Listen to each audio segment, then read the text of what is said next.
Oh, hello and good evening. Welcome. This is Ghana Tonight. We're live from a news hub at Adesawe Kanda, also live on TV3 Ghana on Facebook and on DSTV channel 279. We're all across the world on 3news.com. I am Alfred Ocansey. Tonight, tragedy strikes at the Ghana Armed Forces recruitment exercise. 6 dead, several injured, and mounting calls for accountability as investigations begin. We have a comprehensive conversation on this matter. Quite unfortunate a development. Stay with us. It's a joint military police task force storms mining communities after attacks on anti-Galamsey officers. A fierce manhunt is underway to flush out culprits and kingpins. Stay with us for the conversation tonight. Also, as the finance minister readies to present the 2026 budget tomorrow, we'll give you a sneak peek at what key sectors are expecting, and then also some projections by Deloitte Ghana. Stay with us. We'll have a conversation. Yawa Pialate is going to be joining us as we go on. As always, you're an integral part of the conversation. Let's hear from you. The hashtag we're using is Ghana Tonight on Facebook and on X. Connect with us and let's get talking.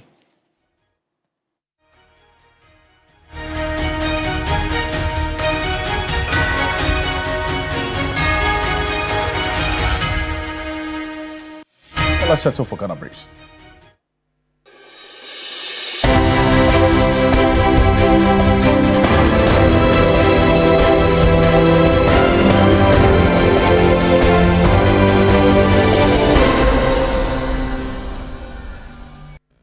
President John Dramani Mahama has confirmed that all 6 people who lost their lives during the ongoing Ghana Armed Forces recruitment exercise at Accra's Ewak Sports Stadium on Wednesday were female applicants. He made this revelation during the launch of the Nkoko Nketen in Kumasi. Aho prepare ne adea sha se abra ye bie gate no se nipa enremu no. Ma nipa ni bebre de ahoden epia se omoko omanim etimi ewrem. Na arehosem ne se ebi ehwe ase emye tietia omoso enti make us say soldier mpanyimfo amaya so ate say yamma ensia omunyina eyamma bawa oma hwere omonkwa.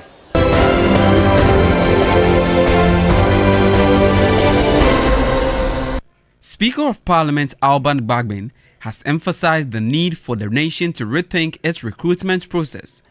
Addressing the media after visiting victims of the Ewak stampede at the 37 Military Hospital, the Speaker stressed the importance of putting in place measures to ensure such incidents do not recur. We can rethink this whole process of recruitment and, in fact, enlistment and the whole system of how we employ people into the public sector to prevent future occurrences. That is why we are here. We really are sad, we are shocked, and we sympathize with everybody. It's a day that no Ghanaian will ever expect it to be repeated.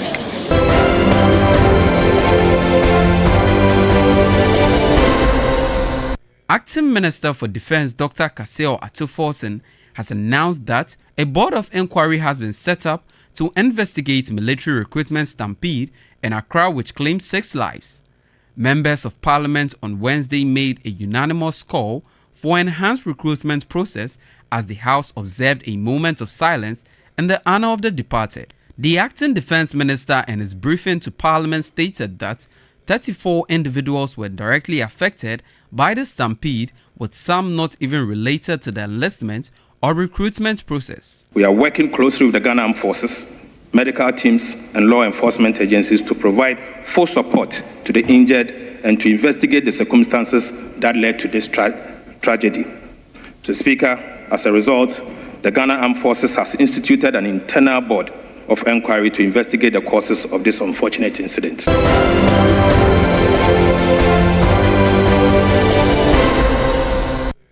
The Accra High Court has granted an application to vary the bail terms of former Director General of the National Service Authority, Osei Esibe Entry, reducing the amount from 800 million cedis to 623 million cedis. Meanwhile, the Attorney General's office has served notice that 4 witnesses will be called on to testify against NPP Ashanti Regional Chairman Wontumi in his illegal mining case at Samra Boy in the Western Region.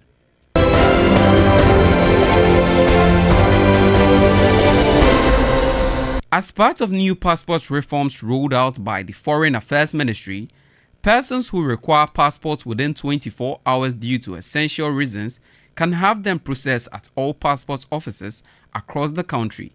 Foreign Minister Samuel Okudzeto-Ablakwa says new passport fees, which had been reduced from 500 cedis to 350 cedis, will take effect from Thursday, November 13, 2025. There are some who may be thinking that because of the reduction in fees, the quality of the passports will reduce. No, it's the same quality, the same chip embedded passports. We are also not rolling back on the reforms. The passports will still be delivered to you without a fee. You don't have to pay the courier service providers. We are not going back to the old biometric passports. We are phasing that out. The same convenience, courier delivery.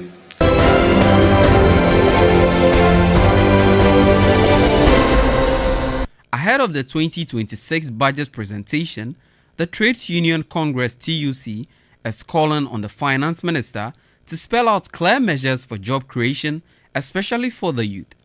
Deputy Secretary General of the Trades Union Congress, Dr. Kwabna Nyako Otu, noted that job creation remains the most effective way to address the growing unemployment situation. There are recruitments for teachers, for nurses, and today we have seen what happened at Airwork, where because of the huge unemployment we have on our hands, these guys unfortunately have to crash to their death.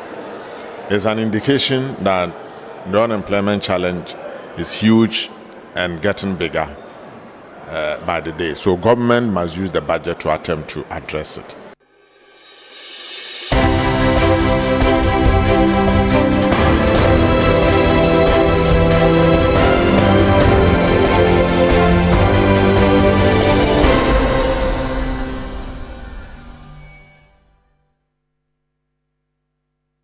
It's more news on 3news.com. Make some time and visit 3news.com. This is Ghana Tonight. We're live also on 3FM 92.7 on TV3 Ghana on Facebook and on YouTube.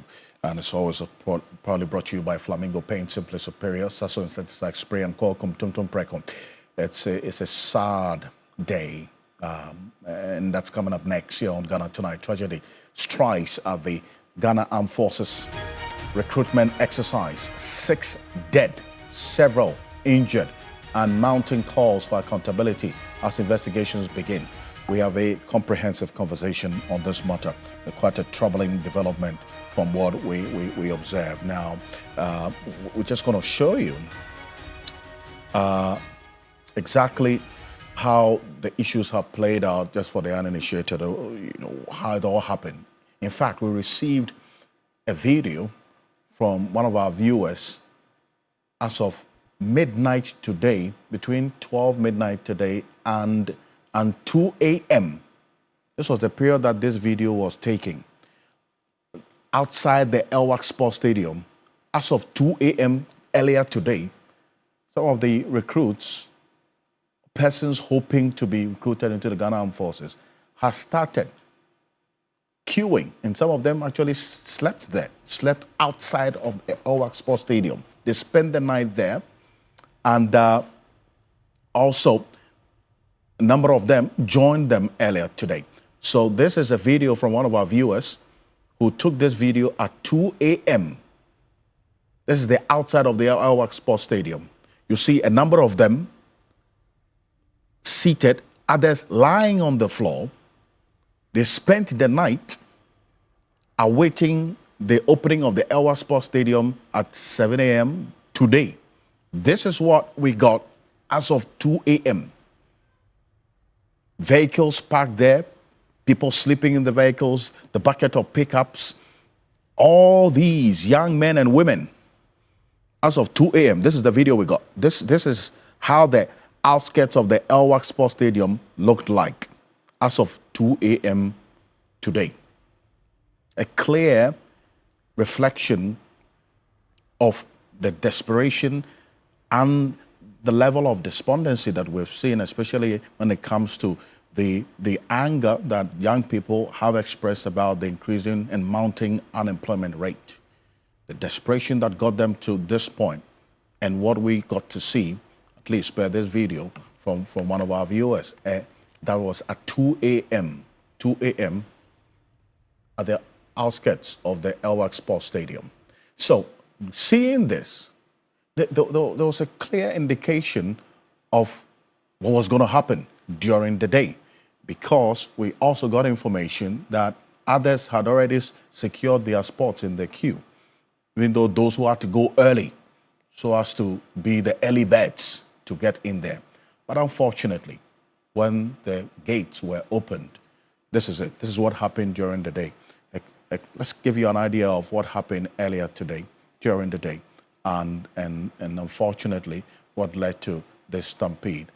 You see some of the gate of Elwak Sports Stadium actually destroyed in the process. And this was after the stampede had happened, and the Ghana Armed Forces also tried to get all these recruits or these persons seeking to be recruited into the Ghana Armed Forces out of the Elwak Sports Stadium. Now, the acting defense minister, Dr. Kasiehl Atuforsen, has announced the formation of a board of inquiry to investigate exactly what happened with the military recruitment accident or the stampede earlier today that claimed 6 lives in Accra. In Parliament earlier today, the MPs unanimously called for reforms to improve the recruitment process and observed a moment of silence in honor of the 6 who have died. Now, this is just a fraction of the thousands or the hundreds who thronged the Elwak Sports Stadium hoping to be recruited into the Ghana Armed Forces. A clear concern. Let's take a listen to some members of Parliament and then also Dr. Kasiehl Atuforsen earlier today in Parliament as well. Take a look at Dr. Kasiehl Atuforsen earlier today. We are working closely with the Ghana Armed Forces, medical teams, and law enforcement agencies to provide full support to the injured and to investigate the circumstances that led to this tragedy. Mr. Speaker, as a result, the Ghana Armed Forces has instituted an internal board of inquiry to investigate the causes of this unfortunate incident. This year's recruitment exercise is being conducted simultaneously across all regions. Indeed, it was a system designed to decentralize the process, reduce congestion, ensure transparency and fairness, as well as to ensure accessibility nationwide. We must act immediately to resolve the risks associated with such recruitment process which have lingered too long a time. This is not merely a tragic accident. It is a profound and systemic failure and the indictment of a system that has lost its effectiveness. It is a painful reminder of the risk and desperation that many of our young people face in search of opportunities to serve and contribute to the development of our nation. No one deserves to die in seeking an opportunity to serve the badge of this country. I will support the call to hold the process, not just at Elwak, but the entire recruitment process, to really look at the exercise and give ourselves some time, Mr. Speaker, to find out what is happening so that the military can reform. Why would this happen even when the process has been heavily decentralized to the extent that today, as we speak, across all the regional capitals, the same exercise is ongoing? I ask myself that question. Mr. Speaker, could it be that since 2021, the military did not advertise for recruitment, and that once the adverts were made this time around, a lot of the youth who are unemployed thought that this is an opportunity to at least put themselves up for recruitment? Well, so that's James Agaga, the Honorable James Agaga, who ended that what we played with a number of the members of parliament agreeing that this is unacceptable, reforms have to take place. He talks about what, in terms of bringing all of these people together, to the extent that recruitment to the armed forces had not taken place, the mass recruitment had not taken place for quite a while now, this was expected. So could this have been envisaged and measures put in place to prevent this? These are questions we're going to ask, but the Speaker of Parliament, Alban Sumana, Kingsford Bagbin, led some members of Parliament to visit some of the victims on admission at the 37 Military Hospital earlier today, and this is what he observed. Take a look. Country, we can rethink this whole process of recruitment and, in fact, enlistment and the whole system of how we employ people into the public sector to prevent future occurrences. That is why we are here. We really are sad, we are shocked, and we sympathize with everybody. It's a day that no Ghanaian will ever expect it to be repeated. But we have to work together. It's not the responsibility of one person or one institution or a government. It's the responsibility of all of us. And so our focus will be how to work and prevent similar occasions in the future, but more importantly, how to salvage the lives of those who are injured now. The clerk to Parliament, Ebenezer Ahuma-Jetro. Well, so that's the Speaker of Parliament, Right Honourable Alban Sumana Kingsford Bagbin earlier today. But bear in mind that this recruitment process was not taking place only in the Greater Accra region. We're going to show you what happened in some of the regions that we have videos of, okay? And then also we got information that in the Ashanti region, for instance, at the Baba Yara Sports Stadium, a number of persons are also on admission, as a result of, some of these, the same situation of the crowd that thronged the area, all because of this recruitment process. So we're going to give you an idea of what happened in the regions, and then also the call for the reforms. Dr. Henry Ernest Nogbe is Member of Parliament for the Ashaiman constituency and a member of the Defense and Interior Committee of this 9th Parliament. He's joining us on the telephone right now. Dr. Nogbe, good evening. Thank you for joining us here on Ghana Tonight. Good evening to you and good evening to your viewers. Ocansey. Taking into consideration the fact that, one, this was happening across the country. We've recorded a situation not on the scale of what happened in Accra, in the Ashanti region, at least. To the extent that there hadn't been mass recruitment into the armed forces for some time now, could this have been envisaged that we would have these large numbers and then maybe informed some measures to be put in place instead of they allowing them to mass up, and then what we've been used to, they would rush in when the gates are open? Could it have been envisaged? Well, good evening once again to you, Ocansey. Yes, first of all, let me express and extend my sincere condolences to the Bereaved family, and also state that it's a great loss to them, to the family, and we are with them in prayers, and also to wish those who are injured at the hospital a speedy recovery. It's just an unfortunate incident that young men and women who wanted to serve this nation will go through this unfortunate calamity. Yes, I must admit that since 2021 till date, there had never been any advertisement, let me say, for the past 4 years.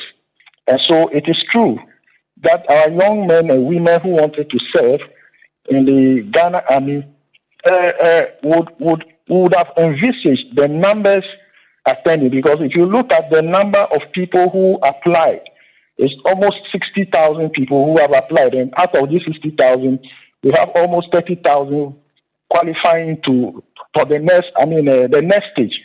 So it is true that we would have been envisaging this number of people. But be that is me, since 2021, 2021, thereabout, there have not been any decentralized recruitment. And so probably we underestimated this particular one, or let me say the officers underestimated, the Ghana Army underestimated this particular one, and by limiting it to only the regions. You see, looking at the numbers, and for instance, Accra, Accra is the capital. And so many people would have wished to come to Accra for this recruitment process. And so I would have thought that this to be done around the Accra Sports Stadium, where we have the inner perimeter, where a potential recruit could be seated in the stands, and the officers in the inner perimeter calling them one after the other. But we know that the facility at the 37, the Elwak Sports Stadium, is the facility of the military. But I'm pretty sure that if they had put in an application to use that of the Accra Sports Stadium, that would have also been the best way, for this modus operandi.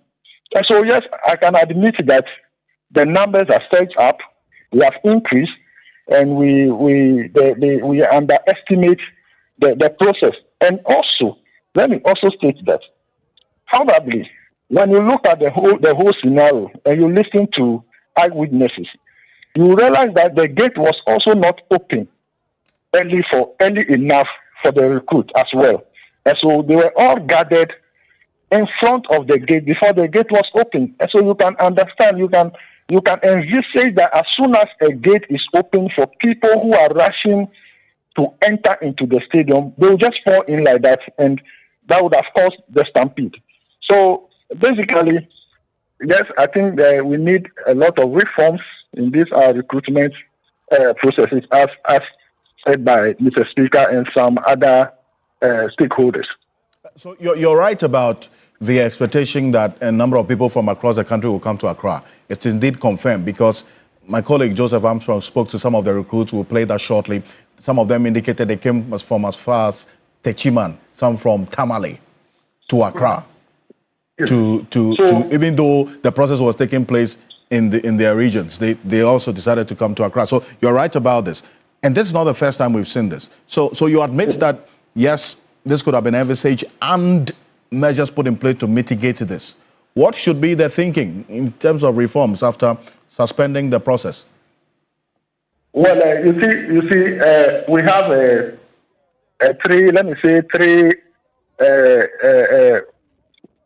should I say Department of the Ghana Army? We have the Navy, we have the Army, we have the Navy, we have the Air Force.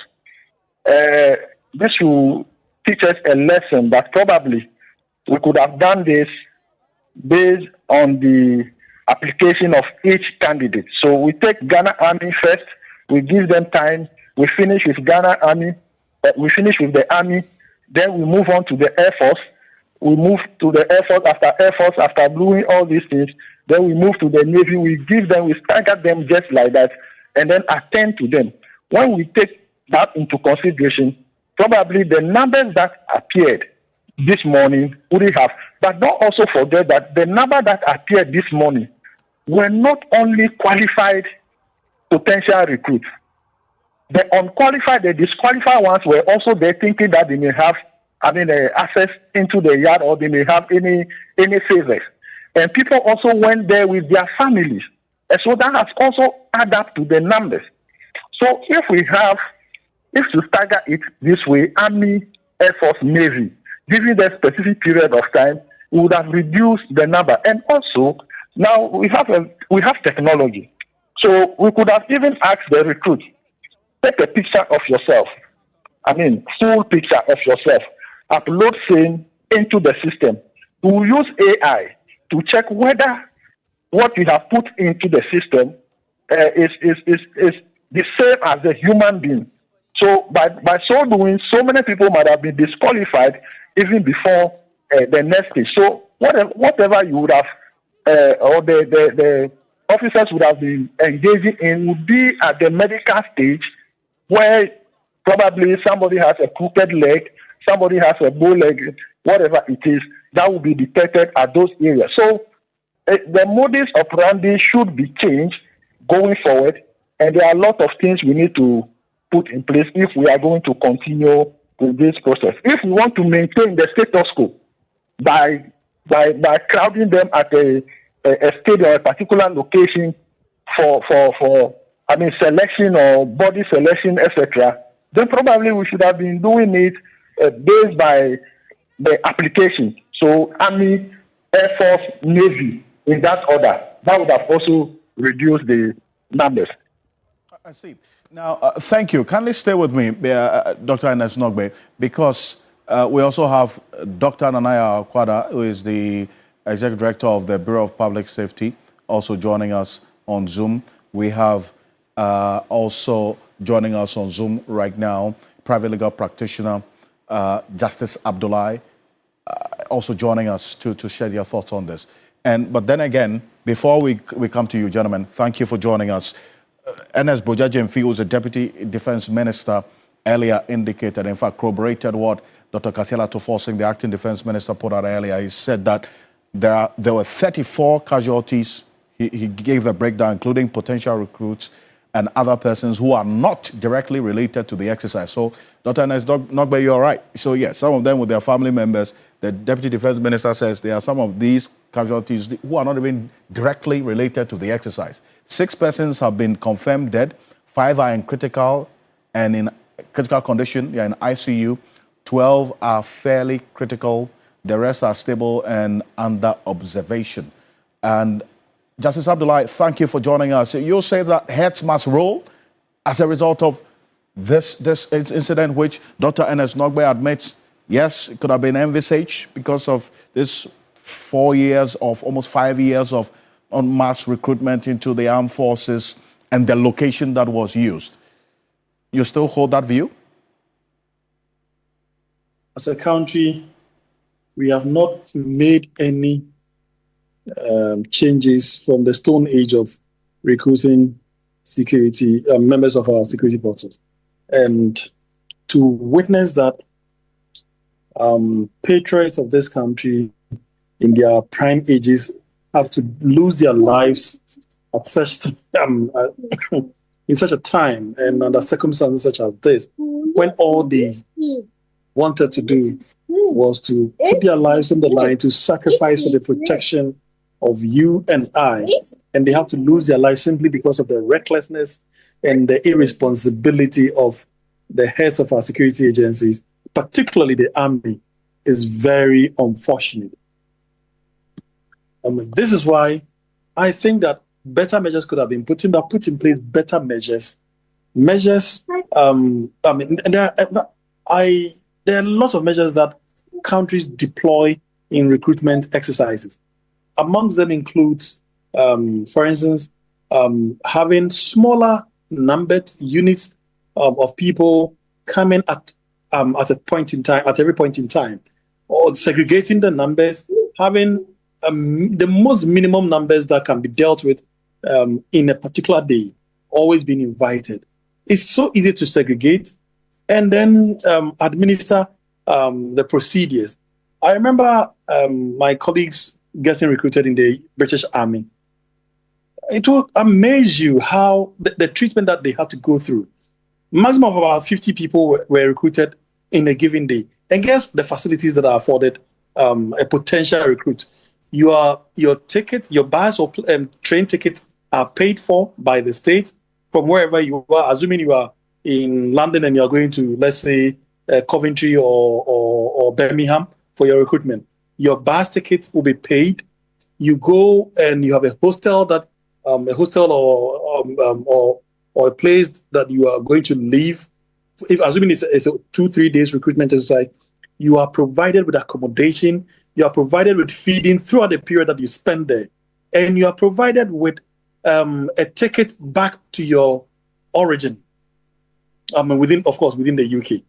This is how civilized and humane, decent recruitment exercises are done elsewhere. And you wouldn't have more than 50 people at a time converging at the place. Are we so dumb? Is it so impossible to implement similar system? We don't even need to implement similar system because we probably don't have the resources to do that. But we can deploy mechanisms of having let's say 500 people in a day. I mean, I don't think that is impossible for us to do.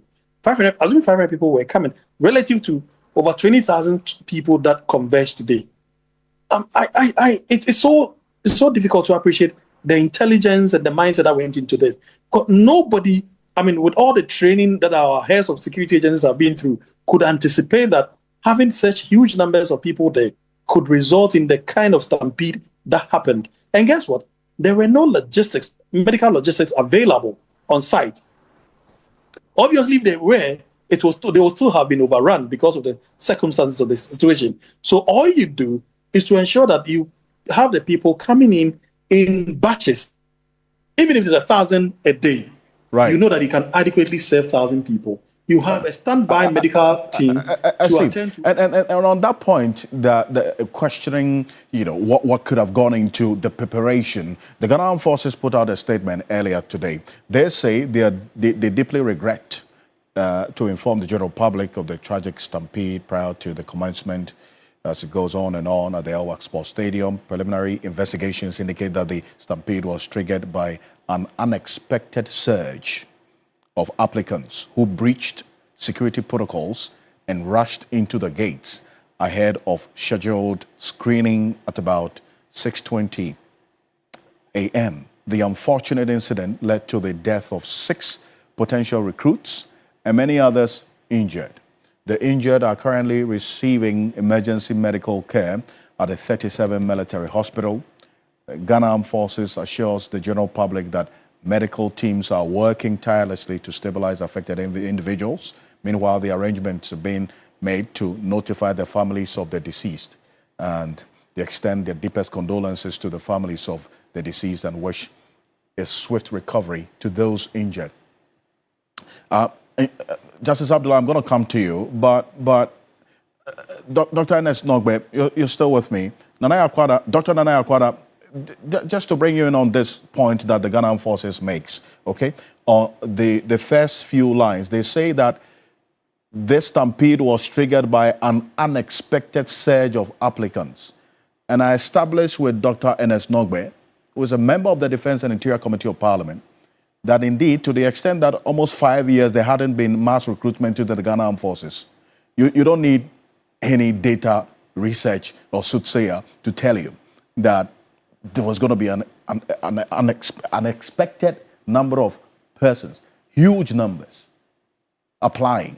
We understand 60,000 applied, 30,000 have qualified to go to the next stage. Can this explanation or this part of the statement by the Ghana Forces suffice, that the stampede was triggered by an unexpected surge of applicants who breached the protocols? Now, if you can unmute for me, please.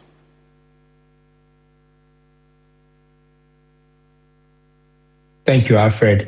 Good evening to your viewers and good evening to the panel members. It's good to hear Abdullah, a very good friend of mine. Look, I wish to express our condolences to the families of the dead, and those who are injured would want to wish them speedy recovery. Look, Alfred, if I think earlier on this morning when I spoke to your station, we called for the process to halt immediately, for full-scale investigations to be instituted, and the report published for the consumption of the general public. Certainly, there have been failures in the mass recruitment processes instituted by the armed forces on this occasion. Mass recruitment is a very high-risk operation. When you are, first of all, people who are coming there to come and look for jobs, they are highly stressed, they are very anxious, and so I won't excuse the military that they did not anticipate this. If it was a musical show by Shatawali or any musician, they could be excused by saying that they did not anticipate such crowds. The military do not have that privilege, okay? The military are trained such that they are doing what we call situational appreciation by the minute. So we will not buy that kind of excuse. The truth remains that the whole process, the very little planning went in. The people who were supposed to ensure that risk assessments were conducted by the minute failed to do it. We understand that as early as 10 p.m. the previous night, the numbers started growing. The military failed in this regard. And I think that if I said the military, I'm using the military in context of the armed forces. They failed in this regard. And for us to have learnings from this incident, we will need to investigate this fully so that we'll be able to place, the learning stones at the appropriate places so that it does not recur. It's about time that we have in place a national policy or a national measure, something that should guide us whenever a lot of people are going to gather in one place.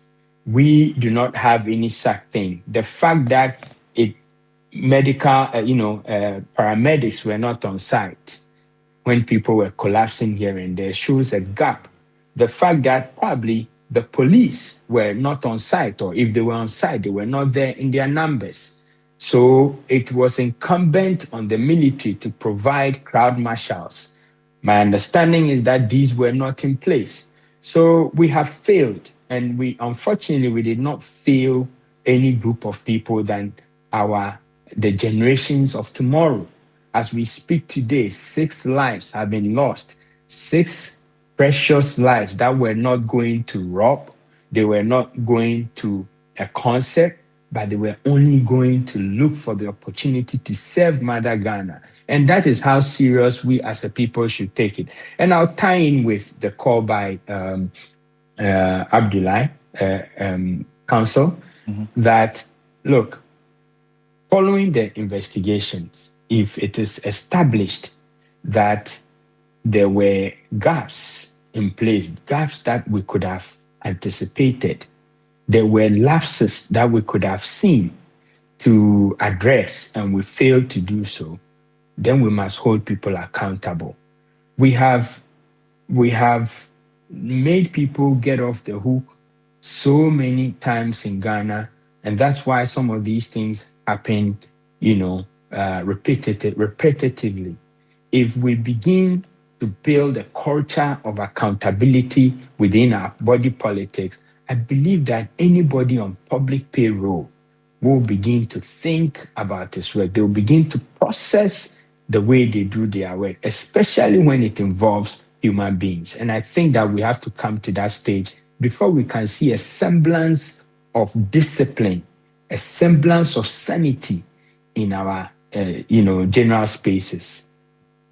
Well, Nana, I appreciate you for this. And Dr. Nogbe, are you there with us? Yes.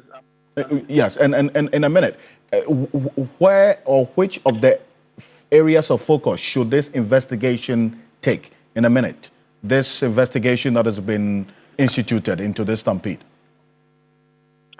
Well, yes, before I come there, you see, I just listened to what you read from the military, that there was a surge in the application. Yeah, yes, there could be unexpected surge in the application, but there couldn't be unexpected surge in the invitation.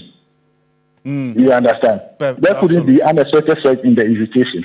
But be that is me, as the committee will be sitting to look into the matter, the focus should be the mode of recruitment.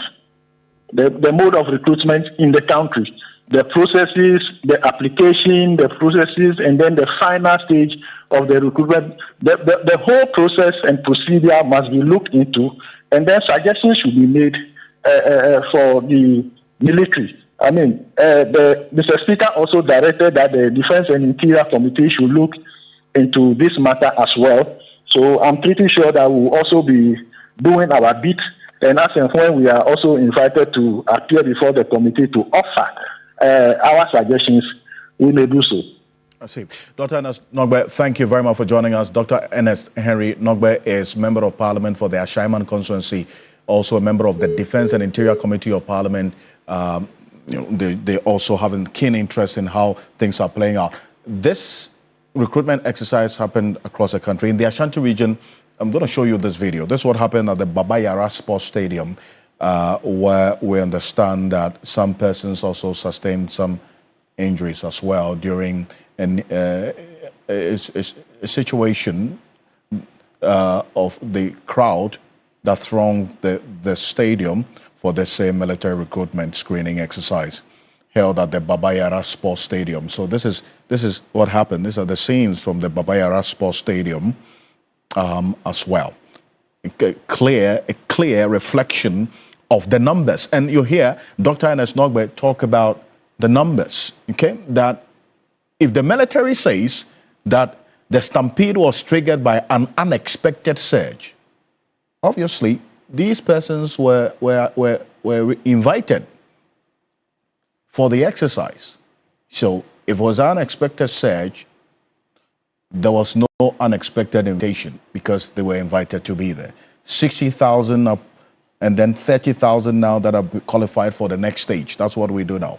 And for the Upper East region as well, we'll show you a video of the recruitment exercise that took place in the Upper East region. A clear picture of what happened there as well, so you have an idea. This is what happened in the Upper East region. All of them seated there on the floor, waiting for their turn. And the modification of this recruitment exercise, because they're exposed to the sun, the weather, and all of them, those who cannot endure this process as well, having to be at the mercy of the weather. So, Nana, it clearly reflects the concern that you raise about what has to be the case or the focus going forward. And maybe in a minute, at least there's that agreement across the table or across all of you today that the military's explanation that this stampede was unexpected cannot suffice. Questions should be asked. But what should be the low-hanging fruits that we should address because of this situation? In a minute, please, Anna. Well, I would want we must institutionalize the way we are moving forward with control, crowd management, or mass gathering. And in order to institutionalize this so that it doesn't happen, maybe today it happened with a recruitment process, tomorrow it's going to happen with a concert. Let's have protocol guidelines that will govern, mass gatherings. So what will be the capacity that we'll be expecting? What are the requirements for crowd marshals? What are the requirements for medics to be on site? What are the public safety or law enforcement requirements? We must have all these things in place so that it will apply, whether it's a church gathering, crusade, whether it is recruitment, whether it is musical concert. These must apply so that before you move in and gather crowds, you have all these things in place to ensure that we do not have such incidents occurring. Okay. Nana, Dr. Nana Akwada, thank you so much for joining us. He is the Executive Director of the Bureau of Public Safety. The minority in Parliament also issued a statement, came through not too long ago, said they are profoundly grieved by the tragic loss of 6 young Ghanaians and the injuries sustained by several others this morning at the Elwak Sports Stadium. During the Ghana Armed Forces recruitment exercise, these young people came with hope and patriotic zeal to serve their nation.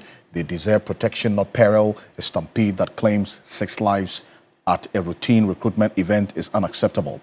In all the years of the military security service recruitment in this country, we have never witnessed such a catastrophic failure of crowd control and safety planning.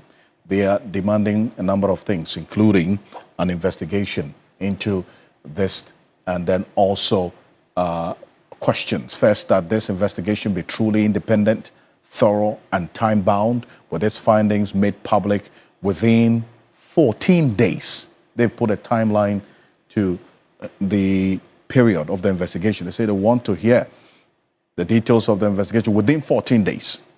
The families of the deceased and the nation deserve transparency, not bureaucratic opacity.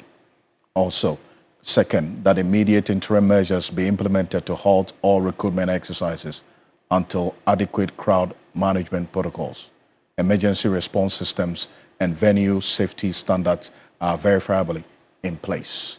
And they also talk about that those found responsible for this preventable loss of life, whether through negligence, poor planning, or inadequate supervision, face appropriate sanctions. But coming up next, we'll get to matters relating to illegal mining, because we do know there's a crackdown on illegal mining activities across the country. We'll show you a clear picture of what happened earlier today.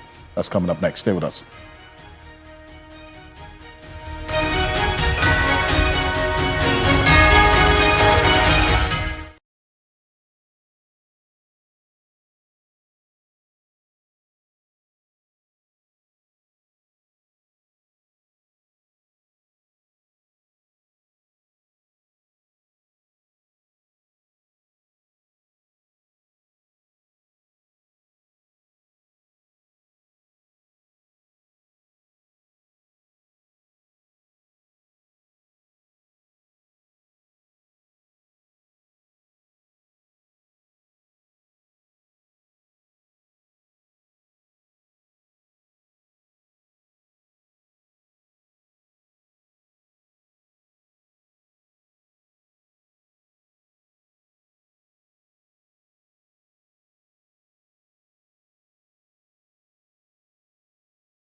Welcome back. This is Ghana Tonight. We're live on 3FM 92.7. A joint police-military team launched a dawn operation in Dajing in the Ashanti region to arrest suspects believed to be behind the November 6 attack on members of the Environmental Protection Agency, that's the EPA task force, and some journalists, if you recall. This was about a week ago. Now, 5 journalists were injured after a thug of illegal miners chased them out of the Adanse enclave. So that's what you're seeing on the screen there. Well, take a listen to this. Just take a listen to exactly what happened.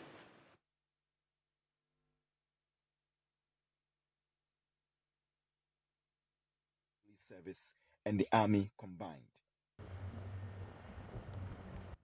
Destination Dagin.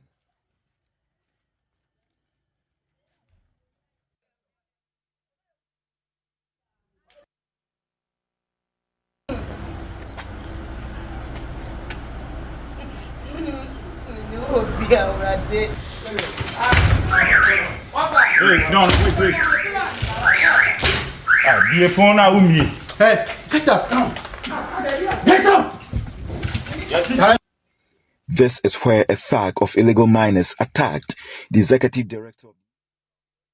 And the crackdown, in fact, we're going to show you some more videos as well. Engineer Dr. Kenashigbe leads the Ghana Coalition Against Galamsey. He's joining us on Zoom. Thank you for joining us. Thank you very much, Alfred. Perfect. Now, we've seen this dawn swoop, the crackdown as a result of what happened last week.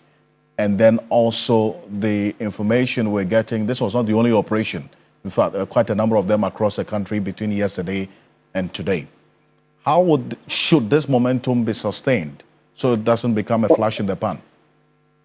Well, thank you very much. I saw the press release from the military talking about the fact that there was going to be a joint team going into some of these places to arrest those who are involved in it. And for me, I think that that is what we expected.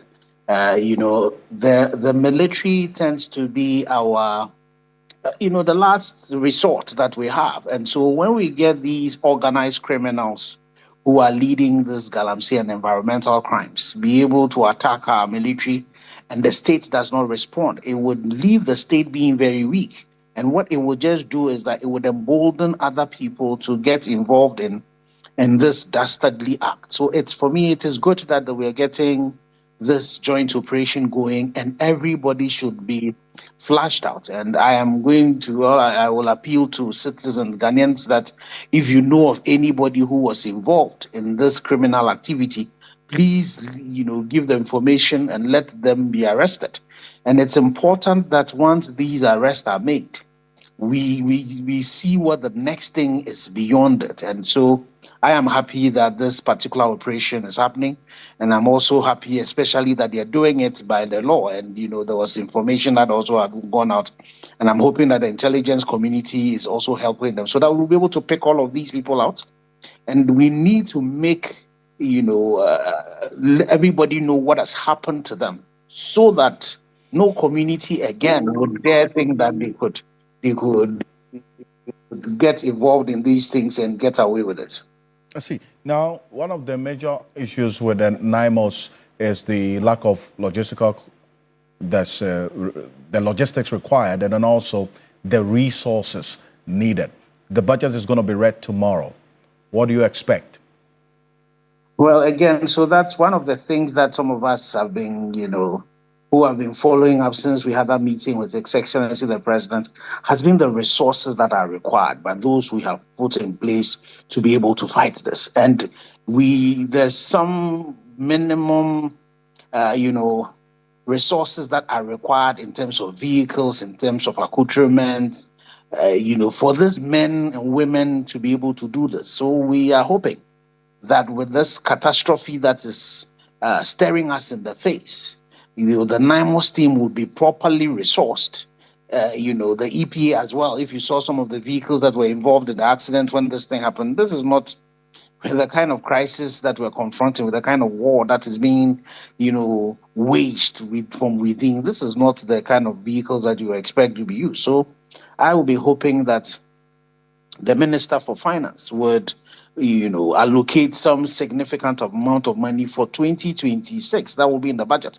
But even in the interim, for November and December, it is important because you notice that the plans that the NIMOS commander gave when we met at the Jubilee House with His Excellency the President was to set permanent bases in some of these places. And we have not seen NIMOS do that, and I'm pretty sure it's because the resources that are required to set up the permanent bases might not have been given. So we really appeal to the Minister for Finance and His Excellency the President to provide resources now, and then also make sure that in the budget, the resources are actually allocated to make sure that we can deal with this. And as some of us have been saying, the window, the opportunity that we have to fight this is between now and next year. Afterwards, when the NDC starts clamoring to replace His Excellency the President, as we have seen before in the past, if you're not careful, all of this, will grind to a halt. So this is the window we have to be able to fight this, and we should fight it decisively. John Kenneth, thank you so much for joining us. But Alfred, there's another component that we are not seeing, and which I think it's important that we also bring up. Right. So we've seen NIMOS do all of this arrests. There's several arrests that have been made, confiscations that have been made, but we're not hearing the police prosecution and the AG brief us on where we have gotten to. What has happened to all of these people that have been arrested? Recently, we've seen there's a kingpin that has been arrested as well. What is happening to them? Has the person been taken to court? So it is important that the police, prosecutors, and the Attorney General give the country, give us updates in terms of what has happened to these people who have been arrested. Even the contaminating issues, we don't know what is happening to it.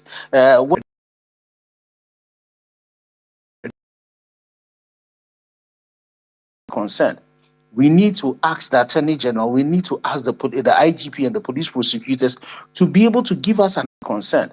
We need to ask the Attorney General, we need to ask the IGP and the police prosecutors to be able to give us an update in terms of all the arrests that NIMOS has done and what has happened to them, and all the other politically exposed persons, what has happened to them, the cases that are going on, the issues around Professor Watson's report, all those people who are in that, what is happening to all of that?